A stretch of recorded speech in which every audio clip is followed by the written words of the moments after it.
Bonjour à toutes et à tous, bienvenue sur Grand Littoral TV pour cette nouvelle édition du journal de la rédaction. En images, en 8 minutes, on fait, vous le savez, un tour complet sur l'actualité et près de chez vous. En ce vendredi 11 mai, d'abord les prévisions météo bien évidemment. Une vraie belle journée de soleil s'annonce dans la région, surtout le littoral Côte d'Opale. Jusqu'à l'intérieur des terres, on devrait bénéficier du ciel bleu et de températures plutôt agréables avant l'arrivée en plus de perturbations ce week-end. Des pluies, des nuages pour demain et dimanche, il faudra donc en profiter. Même si le temps était un peu frais ce matin, cet après-midi, les températures vont grimper à la faveur du soleil. 17 degrés à Dunkerque, 18 à Calais, jusqu'à 19 degrés à Boulogne.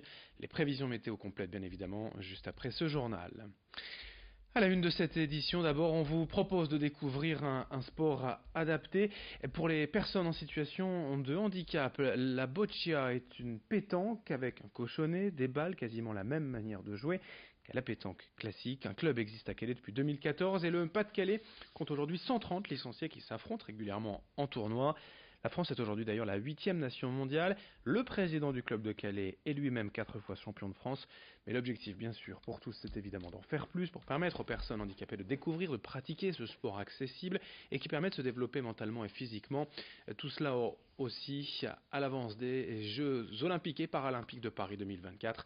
Louis Caillé a rencontré pour nous Dorian de Carme, le président du Boccia Club de Calais. La différence avec la pétanque classique, on va dire que les balles sont différentes. Donc c'est des balles qui sont en cuir, qui sont plus légères qu'à la pétanque. C'est une balle de pétanque qui est relativement lourde.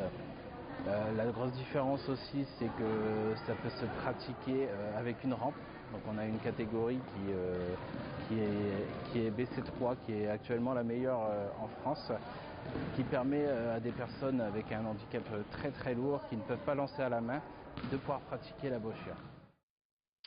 Et dans ce journal, également, on évoque un sujet de discorde aujourd'hui entre le département du Nord et la région des Hauts-de-France. À Gravelines, la lutte contre l'ensablement du port.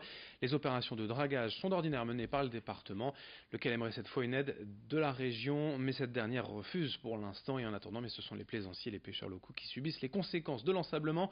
Reportage à Gravelines et Elisa Belli et Joël Warneau. Des bateaux à quai qui ne flottent plus, bloqués par le sable. À Gravelines, la polémique enfle. Depuis 15 ans, la vase s'accumule et empêche les embarcations de quitter le port. Yves est plaisancier. Il a perdu son bateau en janvier dernier. À la sortie du port, il a été perforé par des rochers placés là pour lutter contre l'ensablement. C'était quand même assez choquant parce que c'est un bateau que j'avais depuis 30 ans. C'était le bateau de la famille en fait. Et bon, c'est bête de le perdre dans des conditions comme ça. Donc, on se sent plus victime qu'autre chose et c'est ce qui est le plus douloureux. L'entretien du port de Gravelines relève de la compétence du département.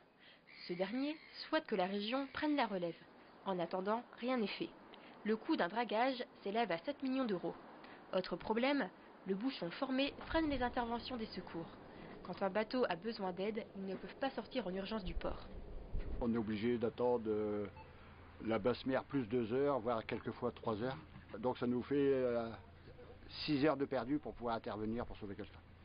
Avec la baisse du niveau d'eau, les possibilités de navigation sont faibles.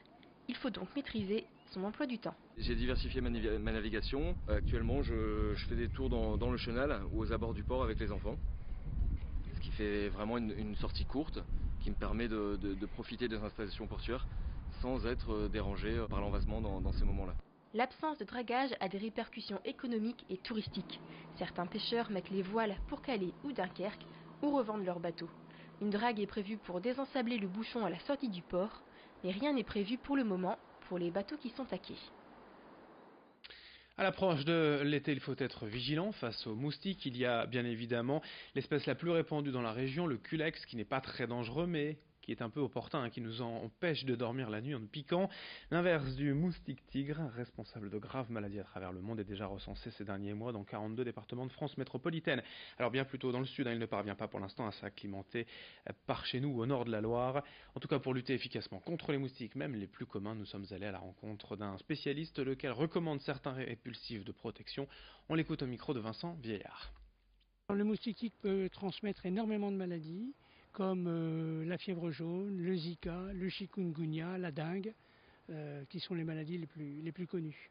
Alors on peut lutter bien entendu par des mesures générales qui sont des mesures de lutte qu'on utilise contre tous les moustiques, mais aussi par la protection individuelle en utilisant des répulsifs et en veillant à ce qu'autour de chez soi, en péri-domiciliaire, il n'y a pas de gîte de moustiques. Les gîtes essentiels pour ces moustiques sont surtout tous les récipients qui peuvent contenir de l'eau. Une eau stagnante ou une eau qui va pouvoir s'évaporer, comme par exemple une eau qui se trouve dans les soucoupes que l'on place sous les pots de fleurs, par exemple.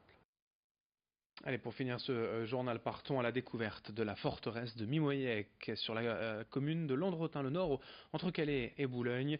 Construite par les Allemands en 1943, cette base de lancement de missiles V3 devait tirer près de 3000 obus par jour vers l'Angleterre, mais le site a été abandonné et puis dynamité par l'armée britannique. Aujourd'hui, seul le premier niveau à 30 mètres sous terre est ouvert au public, mais à l'origine, les nazis avaient prévu 25 canons enfouis à 130 mètres de profondeur pour tirer ces missiles. Le site est d'ailleurs si bien caché qu'il n'a été découvert que par des photos aériennes prises par les avions alliés, montrant qu'un chemin de fer traversait la campagne, s'arrêtait brusquement, puis reprenait 600 mètres plus loin. Présentation de la forteresse avec bien les propos recueillis par Louis Caillé. Il y avait la commandature qui était située à proximité de l'église. Il y avait des habitations et des fermes là-bas qui étaient réquisitionnées par les Allemands. Hein. Ils avaient pris les pièces principales, hein, l'occupant et puis les véhicules allemands étaient dans la cour. Et ils avaient aussi pris la maîtrise des habitations. Les Allemands étaient chez eux. Puis on voyait quand même ces déportés, les bannières qu'on appelait avec les maillots rayés, là, venir en colonne, arriver de Pihan, de la direction de Pihan. Et quand les Canadiens sont arrivés en septembre 1944, libérer la commune, c'était l'explosion du voix, quoi. C'était la libération, quoi. Et rapidement un mot de sport quand même pour terminer ce journal, que ce soit en basket ou en football, les clubs du littoral se déplacent ce week-end. Ce soir à 18h30, dernière journée nationale, Boulogne est à Avranches, Dunkerque à Marseille-Consolat, et puis l'avant-dernière journée de Pro A de Jeep Elite demain soir à 20h. Le BCM jouera à Dijon, tandis que le SSM sera à Chalon-sur-Saône. Merci de votre fidélité, très belle journée à toutes et à tous. Avec nous dans un instant, vos prévisions météo.